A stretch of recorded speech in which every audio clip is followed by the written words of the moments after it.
Welcome to Totem Pole Sports. This is Coach Hutch. This is Coach Lambo. Welcome to our discussion. Our first topic tonight is going to be about last night's game. Last night being Sunday, October 2nd. Tampa Bay Buccaneers, my team, versus The Kansas City Chiefs. Patrick Mahomes going off, looking like he's a Madden player on easy mode. But it's not even just that, though. You have the great offensive minds of Andy Reid and Eric Bieniemy. Eric Bieniemy is probably the most underrated offensive coordinator in the NFL. Sadly, due to probably racism or whatever, he hasn't got the head coaching job yet. But as far as the information I looked at on TikTok, I mean, Eric Bieniemy, I think, was Adrian Peterson's running back coach back in 2009 to 2011. So, and Andy Reid has been around for a very, very long time. He's developed Donovan McNabb. He's developed Michael Vick. He's developed Kevin Cobb. He's developed Alex Smith. I mean, he's developed all these good quarterbacks. So just from last night's game, Hutch, I mean, what did you really think? Well, I was hoping Byron Leftwich could put, TB12 into a position to actually win the football game and not be down 3 scores so early on. Well, see, here's why. The Tampa Bay Buccaneers have been playing flat the last 2 games. And that started with the Green Bay game, which was a Sunday ago, which was a primetime game on Fox at 4:25. So the offensive line is having issues. Their center, Ryan Jensen, who is out for the year with a torn ACL, which happened in training camp. So they're still need to get their rhythm together. Also, Mike Evans was suspended last week for the Packers game due to him fighting with Marshawn Lattimore for the Saints. So they're getting their pieces back together. They also have Julio Jones, but I think he's been in and out the lineup with a hamstring injury. So as far as the Tampa Bay Buccaneers, they started off from 2-0, they're 2-2. They got a new coach, Todd Bowles, who has been a defensive mind under Bruce Arians for a very, very long time, even in his days with the Arizona Cardinals back within 2013 to 2017. But also Todd Bowles was originally the head coach of the New York Jets before he got this position again. So what I'm thinking as far as Tampa Bay Buccaneers, I feel like they need to just develop the run game a little more and not just be pass happy with Brady. Because I think the Chiefs started to catch up with that last night. I agree. I think Fournette, to me, just doesn't get the job done across that offense. He's not a bad back by any means, but every time I see him running the ball, I'm like, well, we're only going to get a handful of yards with him.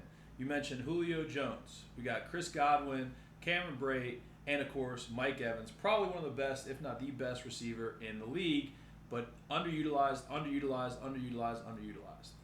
And Mike Evans, I think, has the most reception touchdowns in Tampa Bay history. I think even he had Jameis Winston, who was a mediocre quarterback, who is now with the Saints, who was recently out with an ankle injury, I think. So I think Tampa Bay Buccaneers need to step up. I don't know who they play next week, but Tampa Bay really needs to step up and get the momentum. If you're a Tampa Bay fan, don't be shocked because you have Tom Brady. I mean, you won the Super Bowl with Brady in 2020 during the COVID year. You beat the Kansas City Chiefs 31-9. I know last year maybe y'all had a chance to win, but the Rams were just a different team. Even though the Rams blew a 27-3 lead last year in the divisional round, they just have different pieces or whatever. But if you're a Tampa Bay fan, don't panic. I mean, it doesn't matter how you start the season; it matters how you finish the season. That is correct. Last year, the Patriots were 2-4 and made the playoffs. This year, we're 1-3, and we played Detroit Lions. So I mean, we just gotta see what happens. But True story. I picked the Patriots preseason to win the Super Bowl. Oh, really? So what makes you think we're gonna win the Super Bowl with Mac Jones?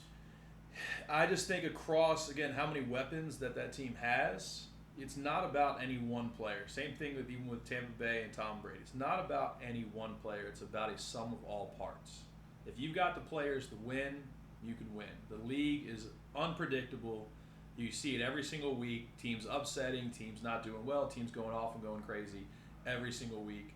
I just thought Patriots might do something right to get to that point. And then, I mean, heck, you look at the Commanders getting there almost to the playoffs. You look at all these other teams that just had that little bit to get the next level.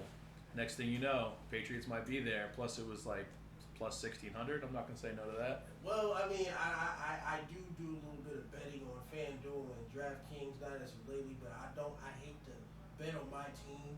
We're 1-3. We're normally not good. Even with Tom Brady back in the past 19 years, we have never been good the first 4 to 5 games in the year.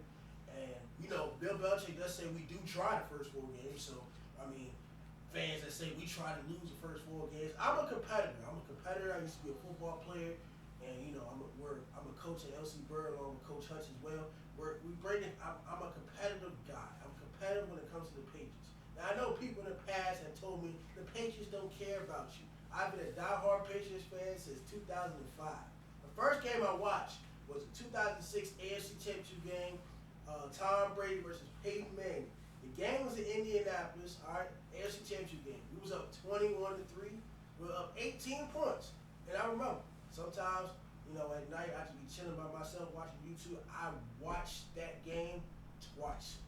And there was no way we should have blown a 21-3 lead in that 2006 year. That's the year that the Colts beat the Chicago Bears 29-17. But the point that I'm trying to make is, you don't ever want your team to just lose. You know what I'm saying? If you bring a losing mentality and a losing mindset, I just feel like sometimes you shouldn't even, be living on this earth. And I'm not trying to be disrespectful about it, but the point I'm trying to make is, you come in, you always want to come in with a mindset that you're going to win. You always want to come in with a mindset that you're going to get this accomplished, you're going to get that accomplished, you're going to get everything accomplished. You wake up with goals, you wake up with I dreams. agree. Come in with confidence and check the boxes. It's the same thing when you go around winning. You have to have the confidence, man. If you don't have confidence, you can't be that guy. If you don't have the swagger, and speaking of, I do got a little bit of swag. I do, but I tried. I'm learning as a young age. I have to be more humble, and what I'm saying, not to be a lot cocky. So I'm learning how to be humble, and I have confident, not cocky. That is true, but I have good mentors around me, to learn that process. I know them every day now and there, but they're pretty funny and they're pretty exciting. But my mentors, I am grateful for mentors because as far as me being a part of Bird. It's the same simple thing. I don't think if I ain't texting a certain head coach or if I ain't texting, a certain guy or whatever, as far as, me being a part of a high school program, I don't think none of these things would happen. It's not what happens to you, you know what I'm saying? It happens for you. So, I think football is what brings me joy. So I'm really excited about football and all this. And tonight's game, I think is going to be a very, very interesting game. It comes on at 8:15. It's going to be on ABC. It's going to be on ESPN. Is it? Yeah, stop there. Then you can do another one